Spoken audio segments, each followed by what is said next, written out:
Hey guys, it's your girl Victoria, Victron, Lady Viii 12. You're here. We are at year 4 of 25 Days of Vicmas. Thank you guys for tuning in year after year. It was just an idea I had, and here we are at year 4. If you're new, it is basically my year-end countdown of all the albums that have come out, mostly hip-hop, but I sprinkle in a few other things here and there. So the point is just to help you discover new artists, connect with music that maybe kind of just skimmed your radar, or help you celebrate music that you really enjoyed too. So as always, the albums will be added to a Spotify and Apple Music playlist. I release one review a day until Christmas. And yeah, let's just have some fun. 2020's been a rough year for everyone, and I think it's just this year is extra special to celebrate all of the goodness that we did get. Thank you to all of the artists who put yourself out there and helped us get through this crazy time. So here we go. Number 25 is a tie. I try not to have too many ties, but here we have Lil Yachty, Lil Boat 3, and DaBaby, Blame It On Baby. Starting with Lil Yachty, Oprah's Bank Account was a great song. It was so clever. It had Drake and DaBaby for production by Earl on the beat. I think it could have gotten much bigger than it did, but if you know, you know it was a great song. Overall, Lil Boat 3 was a great project, lots of fun features. He had Vince Staples on the bonus tracks, which, you know, I love Vince Staples. Just good production. It was very self-aware, which I always appreciate. DaBaby's album wasn't anything particularly new or exciting, which I think it got a little criticism for, but I think he's perfected his formula. I think there were new moments like Find My Way, where he shows a vulnerable side, and then of course we have Rockstar, which was a huge song, earned DaBaby a nomination for Record of the Year at the Grammys. Number 24 is D1 and Murs' collaboration project, He's the Christian, I'm the Rapper. The title and cover art are a tribute to DJ Jazzy Jeff and Will Smith's project, He's the DJ, I'm the Rapper, so you already know it's going to be fun, it's going to be witty, and that's exactly what it is. Curtis King provides the production for the project, and he runs their same circle, so it's all a labor of love. The samples he uses really help elevate the project and just give it that soulful feel. My favorite song is probably How Great, which features Murs' grandfather singing the hymn on the song, and it provides a great backdrop for Murs and D1 to share their personal stories. Overall, the project is witty, it's fun, it's lyrical, but it also presents tough questions that we all need to ask, and overall it really just elevates your spirit and has a great sense of camaraderie and reminds us to live in our purpose with peace and joy and fullness. So thank you guys. Number 23 is Reason's New Beginnings. This album didn't exactly have a clear storyline, but the theme of a new beginning was very evident as Reason is stepping out on his own. He is a TDE artist, but he's showing that he is his own artist too. This album had a good balance of both ignorant, fun, bouncy songs, especially one like Flick It Up with Ab-Soul, and the video was really cool. It was a tribute to their hometown of Carson, specifically Reason's neighborhood of Del Amo. And their balance with vulnerable songs was really powerful as Reason showed his heart on Fall, Slow Down, Windows Cry. Perhaps what makes Reason stand out the most is his ability to collaborate. Lambo Truck was obviously a huge song he had with Cause. Here he brings a lot of the TDE members, and he also has Extinct with Isaiah Rashad and JID, which was really cool. And of course he has Vince Staples on Sauce, which was so good. You know, I was already too hyped. Number 22 is 070 Shakes Modus Vivendi. You might know her from Kanye West's Ghost Town, and this year she really made her own mark with her Good Music debut. The production on here is beautiful. There's a lot of instrumentation. There's conga drums, violins, guitar riffs. The legendary Mike Dean put his stamp on this project, which is really cool. And Shake herself has such a beautiful, emotive voice. She breathes through the lyrics effortlessly. One of my favorite songs is The Divorce, which the chorus says, "Why'd you ever say you want to leave me? Only see you in the morning." And it's so simple, but the way she draws it out and her use of auto-tune is so artful and emotive. This project overall is a lot about love and the pain and confusion that can come with it, but also about the pain that can come from trying to fill that void with other things. Number 21 is Reconcile's Streets Don't Love You 3. A lot of music was released this year in tribute to George Floyd, but Reconcile has a unique position that he actually knew and worked with George Floyd to bring hope to 3rd Ward. So the project opens up with a message from Big Floyd himself, and Reconcile continues the message throughout the project using the grit in his voice and booming 808s and a fierce delivery to create a sense of urgency. Streets of Suicide is produced by Box and really explains the violence and the hopelessness that's felt on the streets. But throughout the project, Reconcile shares how he's found his hope and he's overcome the odds. The interludes do a great job of creating a cinematic feel on the album, and overall it just offers hope and shows that there are hardships, but there are personal ways to overcome that and to find your meaning and purpose in something greater. Number 20 is Dave East's Karma 3. He's done a great job being consistent, building a brand. What other rapper could open a project with a song called Handsome? He's carrying the New York torch. Of course, he has the Nas cosign, but he's doing it on his own. He enlisted Arab music for some of the production. I think he's super underrated. He tried some new things like Unruly with Popcaan, but he really shines in bridging the generations of East Coast. He enlisted Trey Songz for This City, which is a remake of Jay-Z's Heart of the City. It's nostalgic but fresh at the same time. And then he got Mary J. Blige on Know How I Feel. Overall, this project really embodies karma. You get out what you put in. And Dave East has put in dedication and commitment, and here he is with all of his success. Number 19 is Wanday's Exit. You might have heard Wanday on ESPN or an Apple commercial, but she really made her own statement on her Exit album. Wanday is the embodiment of fierce. She's a rapper, she's pretty, she's smart, and she just really brings it all to the table. She enlists What Up RG and No Big Deal for Ben Up. It's a cool cypher track, but Wanday raps throughout the whole project. She has really cool wordplay. One of the songs is called Wakanda, which is a blend of her name and, of course, Wakanda, the Black Panther Kingdom. And on Iconic, there's a really cool wordplay on a Lamborghini and the Lamb of God, really posing the question of where do we find our worth and our value. There's a lot of great melodies throughout the project from different guest features, but Wanday can sing as well. And the project ends on Be the Light, a really hopeful, uplifting project. Wanday just really brought something special. Number 18 is Ty Dolla $ign's featuring Ty Dolla $ign. The title itself is so clever and so great. Ty Dolla $ign's really established himself as the elite featured artist of our generation, so this project makes so much sense. Featuring Ty Dolla $ign is exactly what you'd expect to be. It's lots of vibes, lots of good chemistry. A standout track is Real Life. It's produced by Mustard, which is so cool, and they welcome Roddy Ricch for a song that really celebrates the glitz and glamour of fame, but also shares about the realities of things like police brutality. The transitions on this project are so effortless, so flawless, so smooth. There's an especially great run at the end. One of my favorite songs is Lift Me Up, and it runs all the way through to Powder Blue, which is a fun track with Gunna. Overall, this project is really solid, really great, and a lot of fun, but at the end of the day, it's still free TC. Number 17 is Lil Uzi Vert's Eternal A Take. This album was 3 years in the making, and we got a little appetizer at the end of last year with Futsal Shuffle. Sonically, this album is very layered. There's xylophone, there's piano, there's even a nod to the Backstreet Boys, and the skits also help take it to that intergalactic level. Lil Uzi Vert is a master at emo rap over bubblegum beats. He makes it okay to feel something, which is really cool. And one of the darker songs is Urgency with Sid. She does a great job pulling out Lil Uzi's melodic side. And there's also some really lighthearted moments on there too. Chrome Heart Tags is produced by the one and only Chief Keef.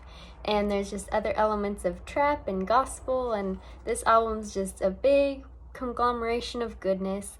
It's really exciting to see Lil Uzi Vert still doing his thing, and we're grateful he's blessed us with his presence from Mars.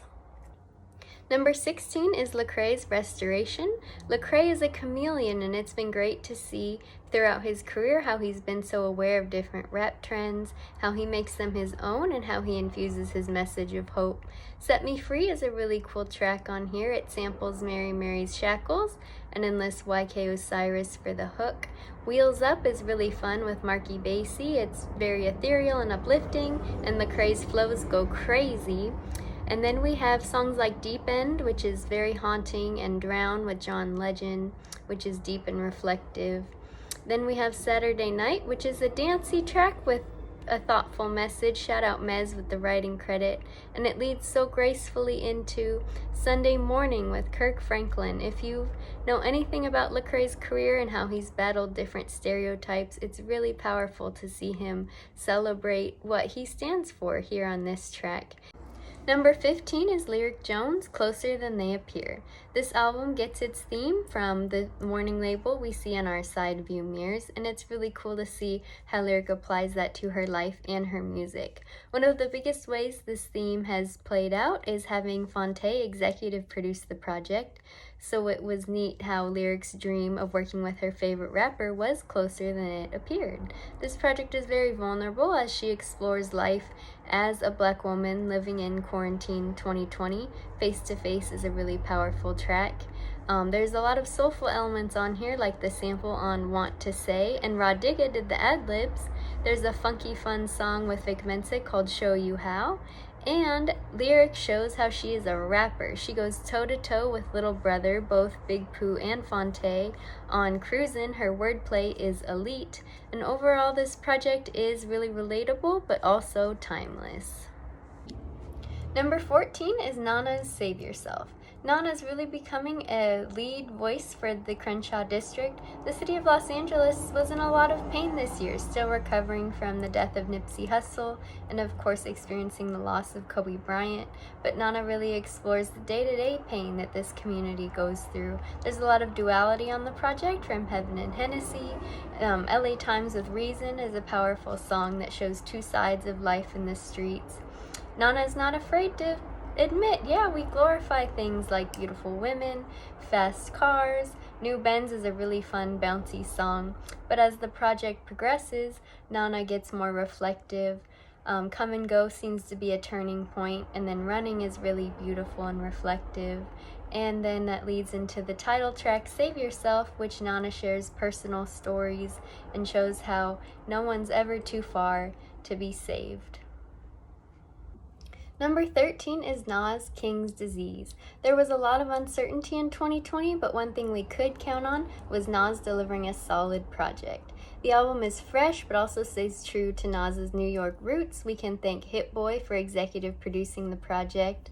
One of my favorite songs was Car 85 with Charlie Wilson. It's just a lighthearted feel, easy to drive to. Another positive, upbeat moment was Spicy with Fivio Foreign and A$AP Ferg. That was a cool bridging of the generations. Another new coming artist that's on here is Lil Durk. He appears on Till the War Is Won, and this shows the darker, more reflective side of this album. They do a really good job. But with all the new cats, there's also a really cool moment bringing the Firm back together on Full Circle. It's just a great rap track, and overall the project shows that the king is still here, reigning strong. Number 12 is 2 Chainz, So Help Me God. 2 Chainz has established himself as one of the elite trap artists of our generation, but this project further elevates him just as a great musician in general. There's a lot of interesting samples on here that create a soundscape much greater than Atlanta. There's some New Orleans bounce on songs like Save Me. There's a remake of Jay-Z's Feelin' It with Southside Hove, and that's a cool tribute to Jay-Z, the hip-hop mogul. There's even a prison blues song on Wait For You To Die. And with all of the new things that 2 Chainz is doing, he also knows what he's good at. He has a song called Ziploc with Kevin Gates that's a drug rap, but it's really interesting. They have good chemistry. And overall, 2 Chainz just really addresses some things like PTSD, like some past regrets, and he just knows that he's a man making grown music. Number 11 is 21 Savage and Metro Boomin's Savage Mode 2. It's been 4 years since the original project, and now these artists have leveled up to truly embody what Savage Mode means. If the music's not enough for you, they got Morgan Freeman to narrate the project, and there's an original pen and pixel cover art. 21 Savage does his thing, he stays true to his cutthroat brand, but it's fun to see him do the boppy love song Mr. Right Now with Drake, and he gets vulnerable on songs like My Dog. Metro Boomin is now a mega producer, and it's so cool to see all the different sides of his craft on this project. The bells on Rich Play-ish are really cool, and some of these songs could go right alongside the Cash Money classics that we know influenced this generation so heavily. Zaytoven helped co-produce R.I.P. Love, which is really cool. And then, of course, we have to talk about Many Men. They redid 50 Cent's classic song to show that they have the rap game in a chokehold. Number 10 is KB's His Glory Alone. There's been so many questions throughout the years of how to make Christian hip-hop relevant, yet not preachy, not corny, and KB does a really good job here. He actually remixes popular worship songs, he adds smart production, his own clever wordplay, and his own melodies to make real hip-hop music. There's also moments of bravado. Lil Boy is a track where he straight stunts on him. There's some elements of Latin pop, which is really cool. It could seem like he's chasing a trend, but his wife is Panamanian, and it does genuinely seem authentic just as much as it's sonically smart. There's so much cool collaboration on this project, but the most powerful moments are where KB is self-reflective. Dark Skin is a great track about what it truly means to be a black man and a Christian in 2020, and we're reminded who he's ultimately making this music for. Number 9 is J Hus Big Conspiracy. This is the sophomore album from J Hus. He's a London rapper who's making waves overseas. At 25 years old, he shows great maturity in tackling different issues such as his run-ins with the law and his chase for love. Sonically, this album is very diverse. There's elements of Afrobeat, drill, and grime. Fight for Your Right is a catchy song that draws the listener in with different references. Play Play is a fun song with Burna Boy that shows the street life is everywhere. It's a fun love song, but the girls and the guns are glorified. Everything feels very authentic. It isn't forced, but is just honest. This album actually dropped in January, before the coronavirus really broke out and before a lot of the incidents that revealed racial tension happened, and it's just interesting to see how J Hus was already talking about these important issues that became even more relevant as the year went on. Number 8 is Paris Kariz 2045. This album isn't just music, it's an experience, as Paris takes us on his futuristic journey to find purpose and love. This album utilizes auto-tune and luxury raps, many different elements to tell Paris's story. Die For Me enlists 1K Few as they talk about disappointment, but the determination to keep going. There's a tribute to Nipsey Hussle on here, one of many throughout the album. Type Mean is a really fun, groovy song, but has the reality of just talking to a mean girl that maybe is pretty, but not worth it in the end. And Paris can rap on Can't Hold Back Freestyle. He really spits his bars. And there's a lot of ups and downs on this album, but overall it calls towards something higher and encourages the listener to keep going through it all. Number 7 is Skepta, Chip, and Young Ad's Insomnia. This project brings together 3 generations of rap royalty for a really cohesive project. All 3 voices really have their moments on here. It's great to see how they bounce off each other's energy so well. There's even an appearance from Young Ad's fellow D-Block Europe member Dirtbike LB on Demons. Skepta actually produced some of this project. He did the opener Mains and Saint Tropez, which samples MIA's Paper Planes. That's a really cool moment. Golden Brown is an easy breezy track. As the project progresses, it gets more thoughtful and reflective. Traumatized is a really powerful song about the realities of the consequences of life in the streets. And this album is really good at just showing real stories from real people. Number 6 is Woody Smalls In Between Spaces. Woody Smalls is a Belgian rapper who created a really magical textured world on this project. The album really balances highs and lows, both sonically and emotionally. One of the standout tracks is What Type of Time with Isaiah Rashad. It's a bouncy, ignorant track, but there's also a moment of self-reflection where Smalls seeks to prove himself even against his own mother. Another fun song is Give Me Just with French rapper Varnish La Piscine, who uses his deep voice to bring a dark layer to this project. Overall, Smalls is a really good rapper. He can also hold melodies really well, and he does a really good job emoting. One of the standout songs is Watch Out, where he really gives his all vocally to create a strong emotion. This project does a good job just balancing things that help us breathe in between spaces of life. Number 5 is Pop Smoke, Meet the Woo 2, and Shoot for the Stars, Aim for the Moon. Both projects showed Pop Smoke's range of artistry, and it's so unfortunate we were stripped of the opportunity to see his growth organically. Meet the Woo 2 is signature Pop Smoke with his gritty vocals and drill production by 808 Mellow. Shake the Room with Quavo is a song that helped Pop Smoke continue on his ascent to rap superstardom. A bunch of the features on here show camaraderie among the New York rap scene. And Christopher Walken showed Pop Smoke's 50 Cent influence. 50 Cent executive produced Shoot for the Stars, Aim for the Moon, and graced the project with his presence on the Woo. It's chilling how Pop Smoke and 50 Cent sound so similar. There's some West Coast presence on here, and it's really special to hear Pop Smoke's smooth, vulnerable side on songs like Something Special. We truly lost a star. Number 4 is Amine Limbo. Amine's done a great job embracing his quirks as he's made a name for himself in the rap game, and he continues that here. Sonically, this album is very pleasing. There's layered production and lots of instrumentation. Content-wise, this album is thought-provoking and has its existential moments. The Bouncy Woodlawn is a fun tribute to Amine's hometown in Portland, Oregon. It's abruptly interrupted by a thoughtful monologue where Amine really processes the tragic death of Kobe Bryant. Other lighter, airy songs are Roots and Can't Decide that are still thought-provoking. And then we have Pressure in My Palms, which is a brooding racing track with Vince Staples and Slow Tie. And overall, this project just celebrates the good moments in life, but it's also very aware of what it means to be a black man in America, and just shows the hustle of a young kid trying to figure everything out.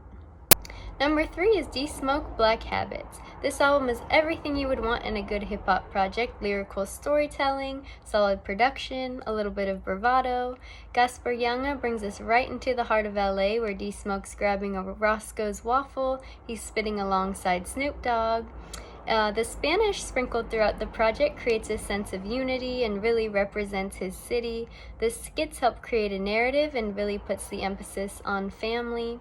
D-Smoke's family is actually on the project. His mother, Jackie Goucher, is on Black Habits 1, a fun little twist of Trinidad James All Gold Everything.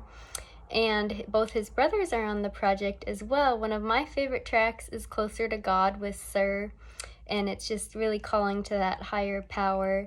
Netflix's Rhythm and Flow did give D-Smoke quite a big platform, but ultimately it's his God-given gifts and his love for powerful music that got him where he's at.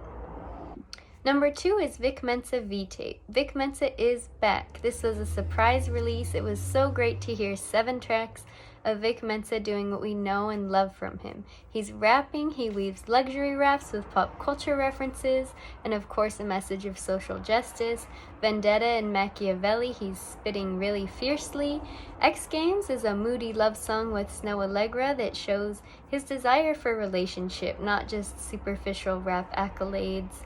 Too Honest is a really vulnerable track with St. John, where he reveals some of his mistakes and takes accountability. He shows a lot of maturity here and just showing that he wants to be a better person. And Rebirth is a beautiful track. I cry every time I listen to it, where he continues to reflect on his journey, not only as a rapper, but also as a man, and just leaving us with an encouragement that everything's going to be okay. Number 1 is Jalen Santoy, Two Shepherds. Jalen Santoy is an artist out of North Carolina. He's carrying that torch of the legacy that J. Cole, Little Brother, Mez, Rhapsody, so many great artists have created for the Tar Heel State. Two Shepherds is a really interesting project. The soundscapes are beautiful. He uses his lyrical flow in interesting and creative ways, and his storytelling is very vivid. Some fun moments on here are Big Body and Dip, and there's also some powerful moments of reflection. A Message to the Man is brooding and motivational. Believe is an uplifting track produced by Ron Gilmore. If you know, you know. Leather Maid is an interesting song that's fun to listen to. And Lord Hold My Hand is again just uplifting and motivational.